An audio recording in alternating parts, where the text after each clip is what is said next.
On a cold, misty evening, Raghav trudged through shadows on a rugged road toward his village. His old vehicle had failed him, its sputtering engine dying out as he was enveloped by an eerie silence.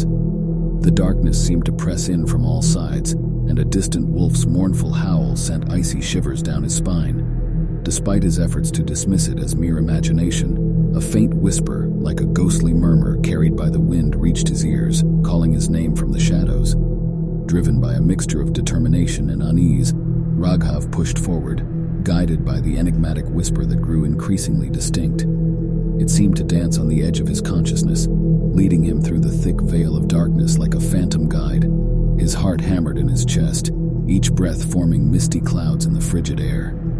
The distant twinkling lights of his home village beckoned to him like a distant lighthouse in a sea of black. Just as he was about to breach the final stretch and step into the warm embrace of familiarity, a chilling call pierced the air, causing him to freeze in his tracks. His pulse quickened, and a bead of cold sweat trickled down his brow. Summoning his courage, he called out, his voice quivering, only to receive a response that sent a surge of dread coursing through his veins. A soft, sinister whisper seemed to emanate from the very air itself, each word freezing his blood. "You're lucky you didn't turn back." Raghav's heart pounding like a drum, he stumbled back from the invisible grip of fear and rushed inside his home. Slamming the door shut behind him, he collapsed onto a chair, his mind racing with a cacophony of thoughts and emotions. Bedridden and delirious, he battled a fever that seemed to draw on the very essence of his being. His nights were filled with fitful dreams of shadowy figures and the haunting echo of that ghostly voice. As the fever finally broke and Raghav's strength gradually returned, he found himself forever changed by that fateful evening. The villagers, attributing his ailment to exhaustion, offered sympathy and well wishes, yet Raghav knew deep within that what had befallen him was far from mundane. Something otherworldly, something beyond human comprehension, had marked his soul that chilling night. Tucked away in the dim corner of an antique shop, the old doll exuded an eerie presence. Its porcelain face wore an expression of serene beauty, yet its eyes seemed to hold a haunting secret. For years, it had remained untouched, deemed too unsettling for display. One fateful day, a curious collector named Amelia entered the shop.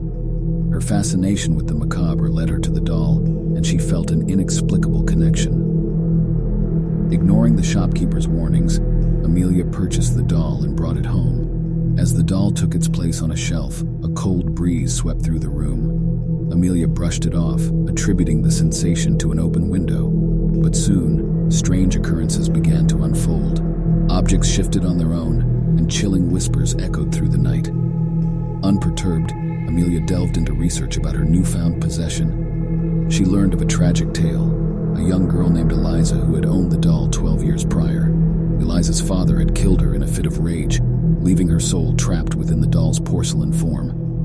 Amelia's determination to uncover the truth only fueled the doll's wrath. One by one, those connected to the injustice suffered strange accidents, their lives cut short in eerie circumstances.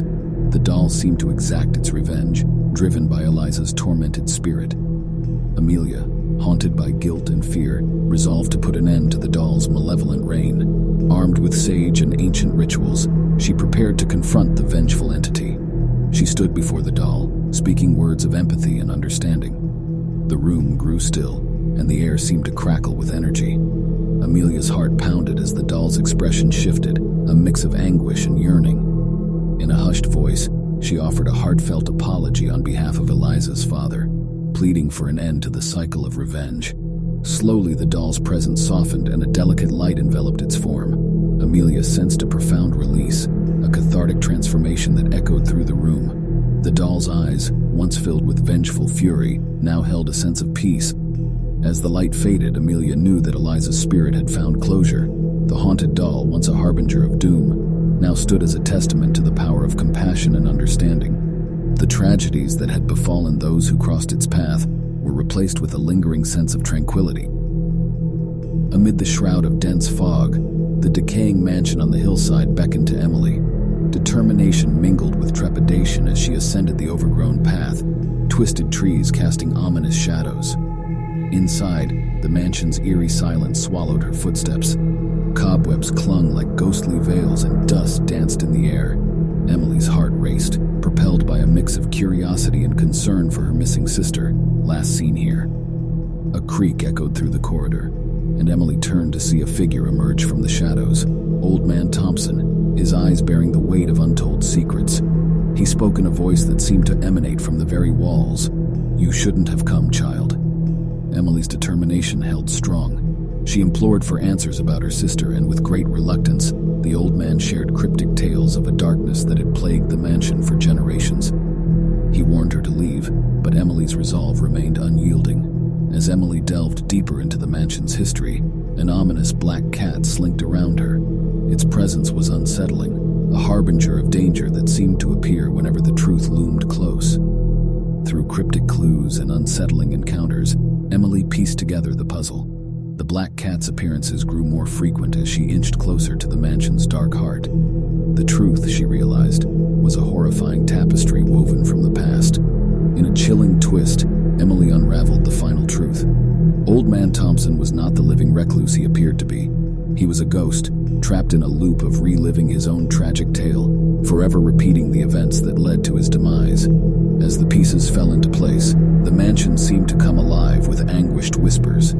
Emily's heart raced as she confronted the apparition of Old Man Thompson, understanding the sinister forces that bound him. With a final haunting sigh, the spectral figure dissolved into the mist, leaving Emily alone in the decaying mansion. The black cat stared at her, its eyes a window into the past.